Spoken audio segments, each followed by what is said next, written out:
Hello. फ्लिपकार्टवर तुम्ही कधी शॉपिंग केलं का? केलं असेल तर आजची स्टोरी तुमच्यासाठी.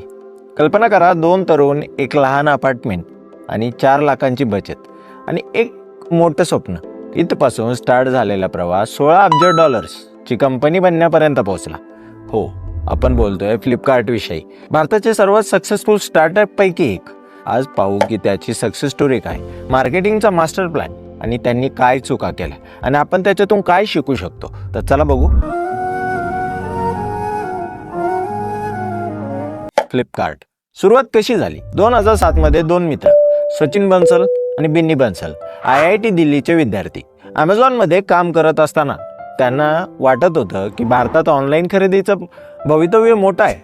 अमेझॉन मात्र भारतात येण्यास वेळ लावत होतं. त्यामुळे त्यांनी तो मार्केट गॅप ओळखला. त्यांनी ठरवलं आणि आपली स्वतःची ई-कॉमर्स वेबसाईट सुरू करायचा प्लॅन केला आणि फ्लिपकार्टची स्थापना केली. व्यवसायाचा कोणताही पूर्व अनुभव नसताना त्यांनी मिळून फक्त 4 लाख रुपयांची बचत गुंतवली आणि बँगलोरमधील 2 खोलींच्या अपार्टमेंटमधून काम सुरू केलं. सुरुवातीला त्यांनी फक्त पुस्तकांची विक्री चालू केली होती, तेही आपल्या स्वतःच्या घरातून. सुरुवातीला त्यांनी लॉजिस्टिक प्रॉब्लेममुळे स्वतःच डिलिव्हरी करायचं ठरवलं. त्यांना पहिली ऑर्डर आंध्र प्रदेशातून आली होती, पण ते पुस्तक कुठेच मिळेना. ते दोघे संपूर्ण बँगलोरमध्ये ते पुस्तक शोधत फिरत होते, पण त्यांना शेवटी एका दुकानात ते पुस्तक भेटलं आणि त्यांनी ती ऑर्डर पूर्ण केली. ग्राहकांचा असाच विश्वास मिळवत गेले. हळूहळू कंपनीने ग्रोथ पकडली आणि 2010 मध्ये ई-कार्ट लॉजिस्टिक हे लॉजिस्टिक सोल्युशन, फ्लिपकार्टचं स्वतःचं डिलिव्हरी नेटवर्क सुरू केलं. त्या काळात भारतीय गुंतवणूकदार ऑनलाईन व्यवसायांमध्ये पैसे गुंतवायला तयार नव्हते, कारण ते एवढं रिनाऊंड नव्हतं, कारण त्यांना यामध्ये फारसं भविष्य दिसत नव्हतं. भारतीय स्टार्टअप इकोसिस्टीम त्यावेळी ती सुरुवातीच्या टप्प्यातच होती. फ्लिपकार्टनं त्या काळात कॅश ऑन डिलिव्हरी सुरू केलं. रिटर्न वेळी नो क्वेश्चन्स आस्क्ड या धोरणांमुळे ग्राहकांची मनं जिंकली आणि फ्लिपकार्टची ग्रोथ सुद्धा होत गेली. 2010 मध्ये सुरुवातीचे केवळ 3 वर्षात फ्लिपकार्ट भारतातील सर्वात मोठी ऑनलाईन बुक रिटेलर बनली होती. त्यांनी पहिलं व्हेंचर कॅपिटल फंडिंग सुद्धा मिळवलं त्याच बेसिसवर. तेव्हा भारतीय ग्राहकांना ऑनलाईन पेमेंट करायला अजूनही धाडस वाटत होतं. पैशांची सुरक्षितता याबद्दल शंका होती. हे लक्षात घेऊन फ्लिपकार्टने कॅश ऑन डिलिव्हरी ही जबरदस्त कल्पना आणली. त्यामुळे ग्राहक प्रॉडक्ट मिळाल्यावरच पैसे देऊ शकतो, ज्यामुळे ग्राहकांचा विश्वास बसला आणि ऑनलाईन खरेदी सहज झाली. पुढील काही वर्षात फ्लिपकार्टने झपाट्याने विस्तार केला.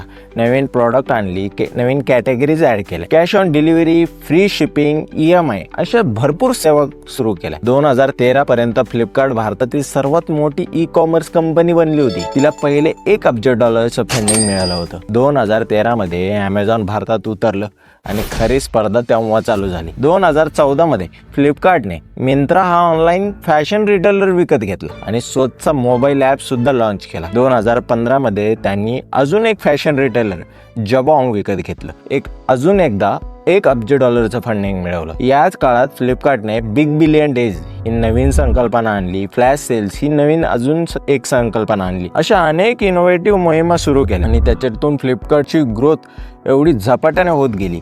पण एका चुकीमुळे ग्राहक नाराज झाले. त्यांनी वेबसाईट बंद करून ॲप ओनली, फक्त ॲपवरच सेवा उपलब्ध असल्याचं कळवलं. त्यामुळे ट्रॅफिक घटलं आणि टीका झाली. पण अमेझॉनची स्पर्धा वाढतच होती.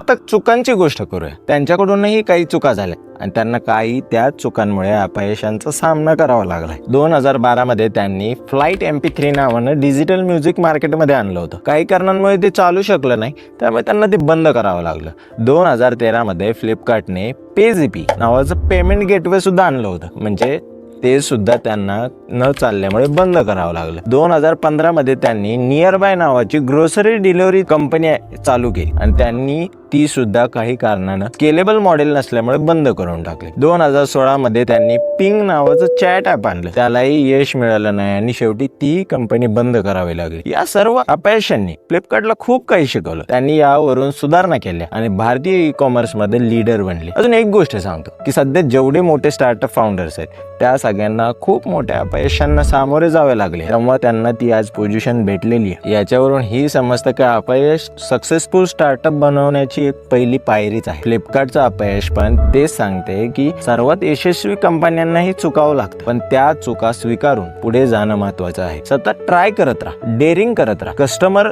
एक्सपिरियन्सला नेहमी प्रायोरिटी द्या. या सगळ्या गोष्टी महत्वाच्या आहेत. फ्लिपकार्टची मार्केटिंग स्ट्रॅटेजी काय होती? फ्लिपकार्टने कायम चाइल्ड ऍक्टर्स वापरून भन्नाट आणि क्रिएटिव्ह ऍड्स बनवले, ज्याने ब्रँड रिकॉल खूप वाढला. त्यांना स्लोगन अब हर विश होगी पूरी लोकांच्या मनात बसला. Super coins, reward system, Flipkart plus, free delivery, exclusive sales यामुळे वापरकर्त्यांचा विश्वास वाढला. रुरल इंडियावर त्यांनी जास्त फोकस केला. अपोजिटला अमेझॉन फक्त शहरांमध्ये लक्ष केंद्रित करत होते. फ्लिपकार्टने गावातल्या ग्राहकांपर्यंत पोहोचण्याचा प्रयत्न केला. या सगळ्या गोष्टीतून मी काय शिकाल? फ्लिपकार्टचा प्रवास आपल्याला काय शिकवेल? Customer experience is everything. जर तुमचं लॉजिस्टिक, रिटर्न पॉलिसी आणि कस्टमर सपोर्ट जर मजबूत असेल तरच ग्राहक टिकतो आणि तरच तुम्ही स्केल करू शकता. मार्केटिंग फक्त जाहिरात नव्हे, त्यामागे सायकोलॉजी, डिझाईन आणि लोकलायझेशन ह्या पण महत्वाच्या गोष्टी असतात. हे फ्लिपकार्टने सांगितले. इनोव्हेशन अँड अडॅप्टेशन सतत आपण करत राहिलं पाहिजे. हे फ्लिपकार्टने अजून एक गोष्ट आपल्याला शिकवली. अखेर 2018 मध्ये फ्लिपकार्टने निर्णय घेतला आणि वॉलमार्टला $16 अब्ज ही फ्लिपकार्ट कंपनी विकली. सचिन आणि बिन्नी बन्सल या दोघांनीही फ्लिपकार्ट सोडले. भारताच्या स्टार्टअपसाठी ही ऐतिहासिक डील होती. आज फ्लिपकार्टकडे 15 कोटींहून अधिक उत्पादने, 30 कोटी ग्राहक आणि भारतातील दुसरी सर्वात मोठी ई कॉमर्स कंपनी आहे. शेवटी कंक्लुजन काय काढू शकतो? फ्लिपकार्ट ही केवळ एक ई कॉमर्स कंपनी नव्हती, ती भारतातल्या डिजिटल क्रांतीची सुरुवात होती. काही चुका झाल्या, काही संधी सोडल्या आणि आजही फ्लिपकार्टला लाखो लोकांचा विश्वास आहे. फ्लिपकार्ट ही एक स्टार्टअप स्टोरी नाही, ती आहे भारताच्या डिजिटल परिवर्तनाची सुरुवात. तुम्हाला फ्लिपकार्टचा हा प्रवास कसा वाटला? तुम्ही कधी फ्लिपकार्टवरून शॉपिंग केली आहे का? ते कमेंटमध्ये नक्की सांगा. व्हिडिओ आवडला असेल तर लाईक करा, शेअर करा आणि अशाच प्रेरणादायी गोष्टींसाठी चॅनलला सबस्क्राईब करा.